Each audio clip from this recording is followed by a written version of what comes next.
নম্বরে ইল্লাল্লাযীনা আমানু, এক নম্বরে আল্লাহর উপর ঈমান আনা লাগবে। এক নম্বর আল্লাহর উপর বিশ্বাস স্থাপন করা লাগবে। আমি মুখে বলেছি আমার আল্লাহ একজন, আমি কাজেও প্রমাণ করে দেব আমার আল্লাহ কয়জন। আমার আল্লাহ একজন।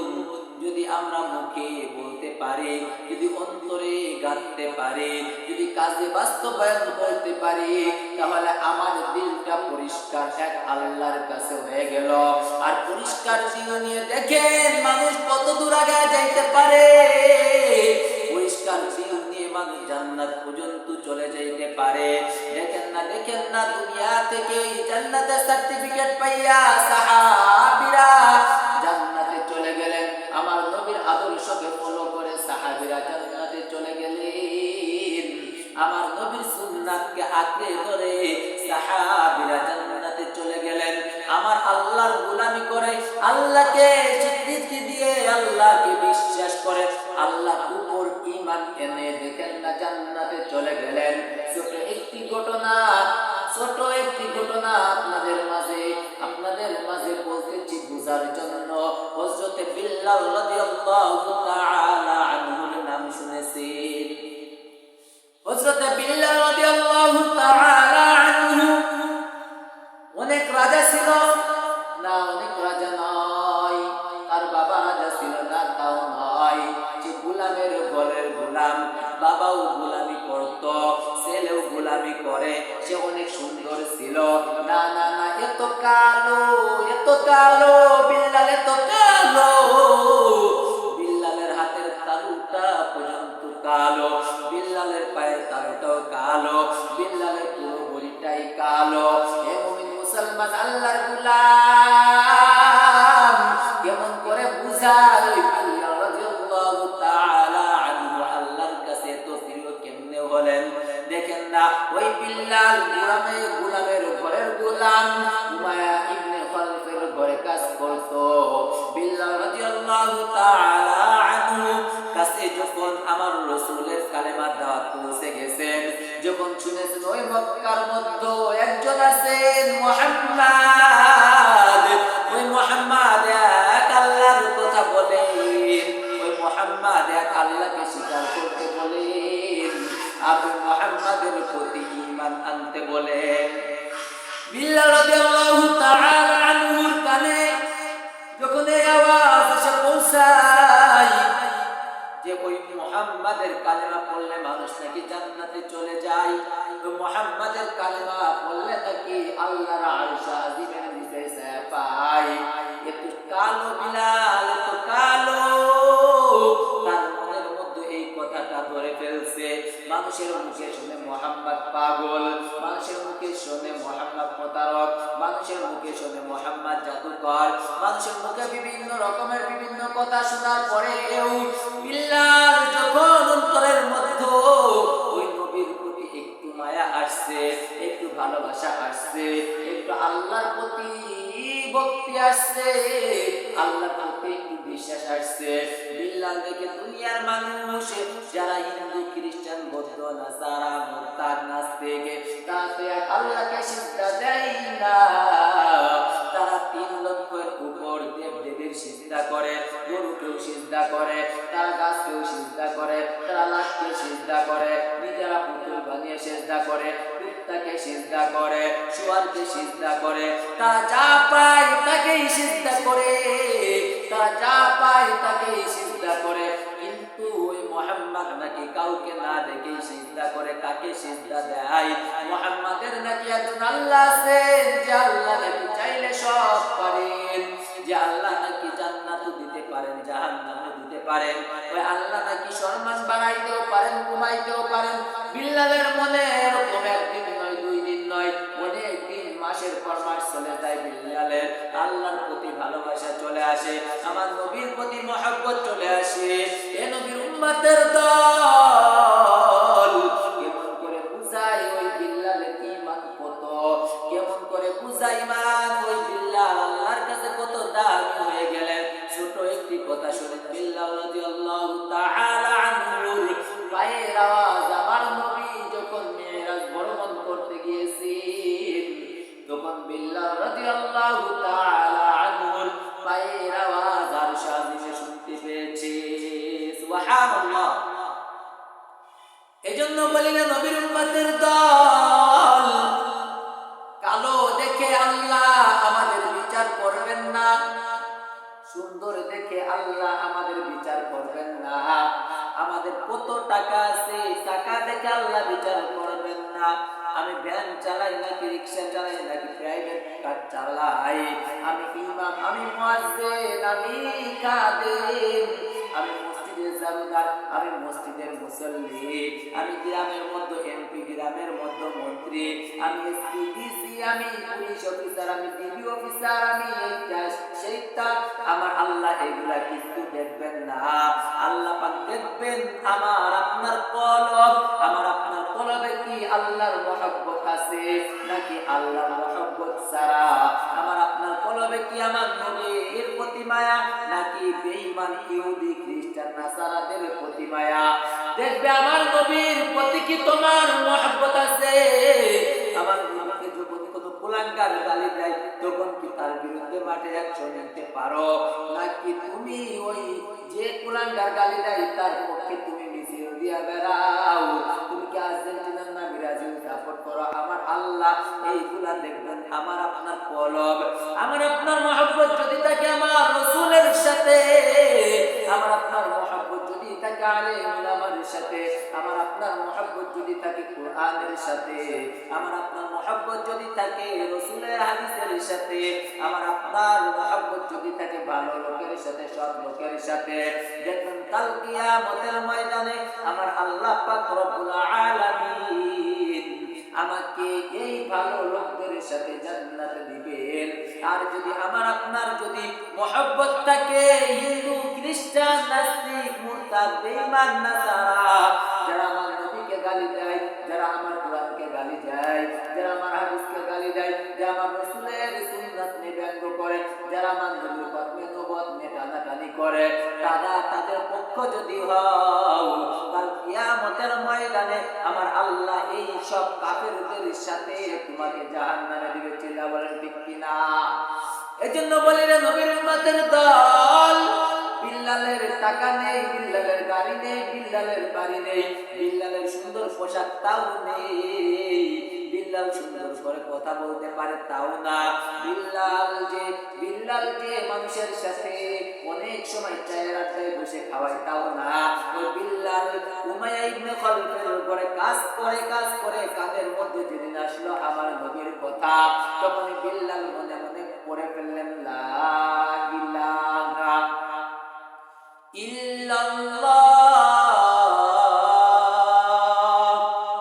মুহাম্মাদুর রাসূলুল্লাহ সাল্লাল্লাহু আলাইহি ওয়াসাল্লাম। বিল্লাল রাদিয়াল্লাহু তাআলা আনহু কালেমা পড়ে মুসলমান হয়ে গেলেন। বিল্লালের ঘরে সেরকম কোন আসবাবপত্র আছে তাও না, বিল্লালের ঘরে খাওয়ার কোনো কিছু আছে তাও না, বিল্লালের চাকরি চলে গেলে বিল্লাল কি খাবে, ঘরের মধ্যে খানা আছে তাও নাই, বিল্লালের দুনিয়াবি কোন চিন্তা ফিকির সব চলে গেছে। বিল্লালের চিন্তা কোথায় আমার আল্লাহকে পাই, কোথায় আমার নবীকে পাই, কেমন করে আল্লাহর জান্নাতে যাইব, কেমন করে দুনিয়া থেকে বিদায় হইয়া ওই আল্লাহর আরশে আজিমের নিচে পাবো, কবে জান্নাতের মেহমান হব। বিল্লালের চিন্তা এইটা।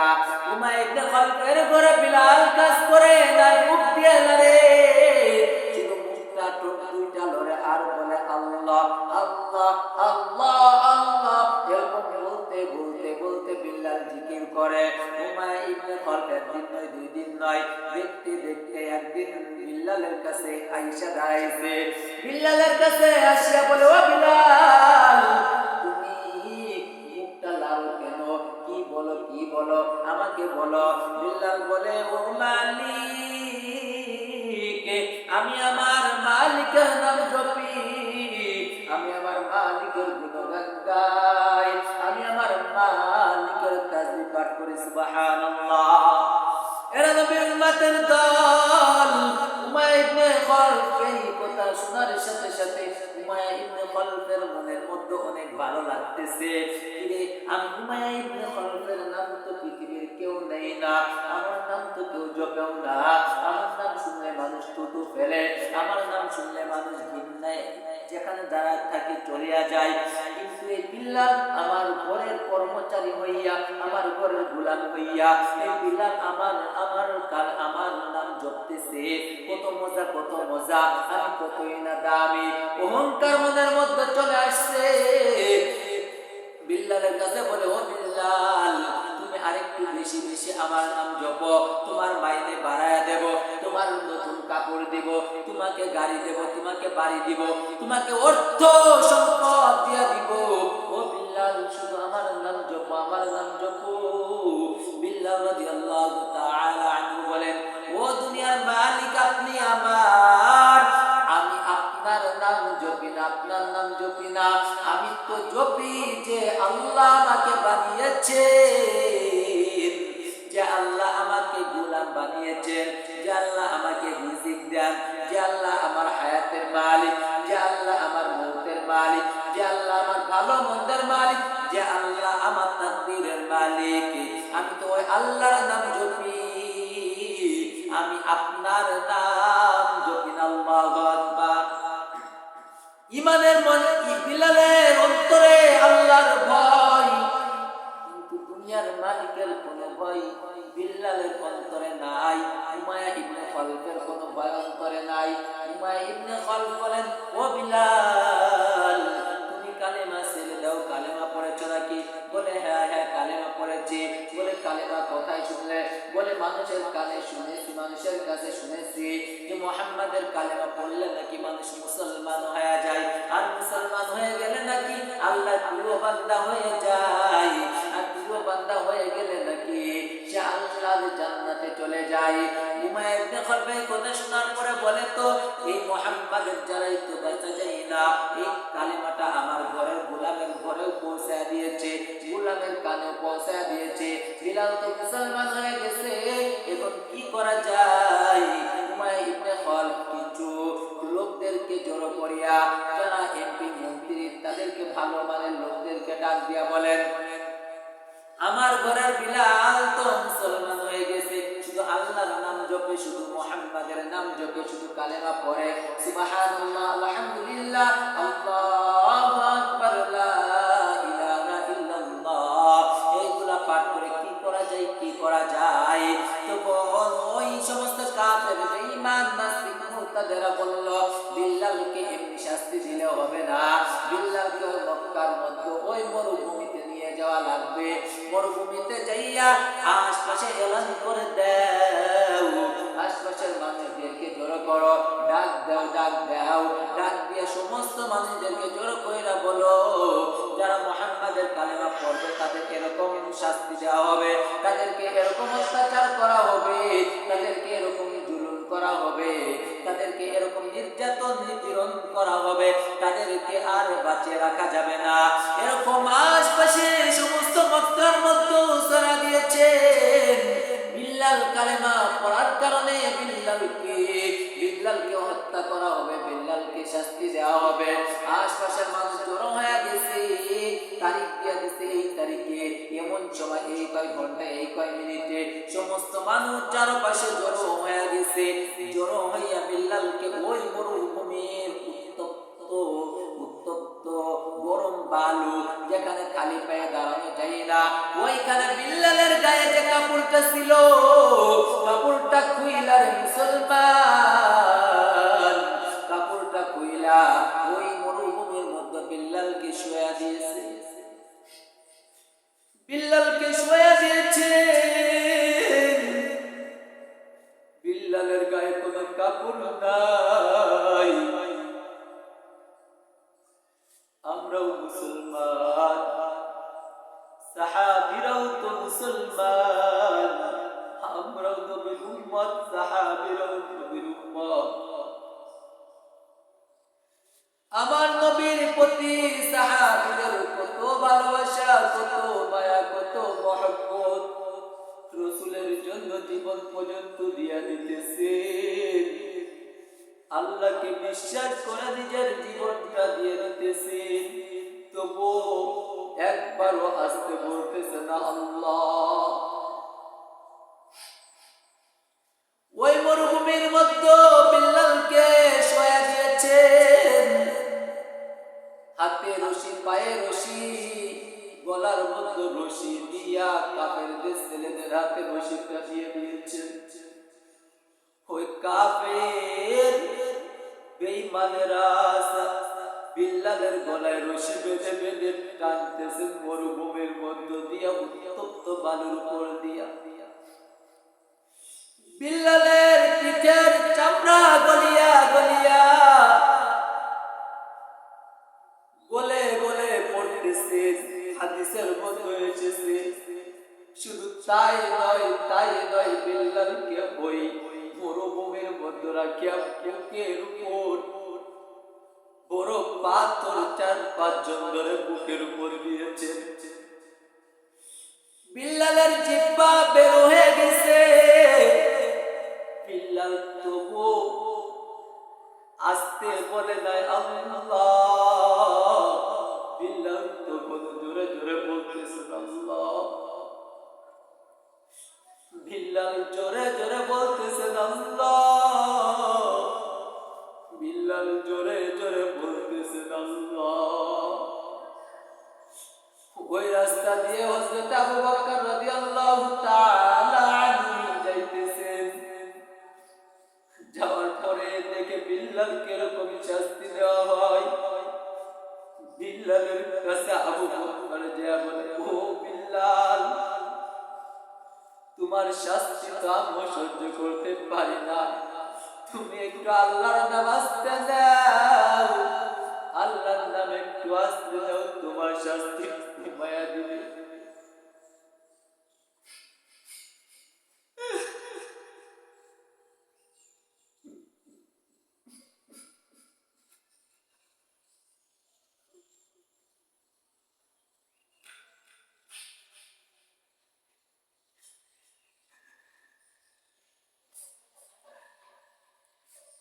বলে ভাই একটু আল্লাহর নাম আসতে দাও, আসতে দাও।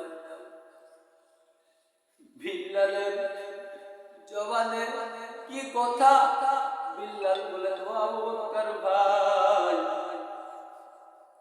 যে আল্লাহর প্রতি ঈমান আনলাম, যে আল্লাহকে বিশ্বাস করলাম, যে নবীর প্রতি ঈমান বিশ্বাস আনলাম, ওই আল্লাহর নাম তুমি আসতে দিতে বলো রে আবু বকর। আমার দ্বারাই সম্ভব না, সম্ভব না। তাই বলি আবু বকর চলে যাই। আবার আসার সময় আবু বকর দেখে একই রকমের আল্লাহ আল্লাহ বলিয়া চিল্লাই, আল্লাহ আল্লাহ বলিয়া চিল্লাই। আবু বকর সহ্য না করতে পারে, নবীর দরবারে যা বলে, ওগো নবী আমার,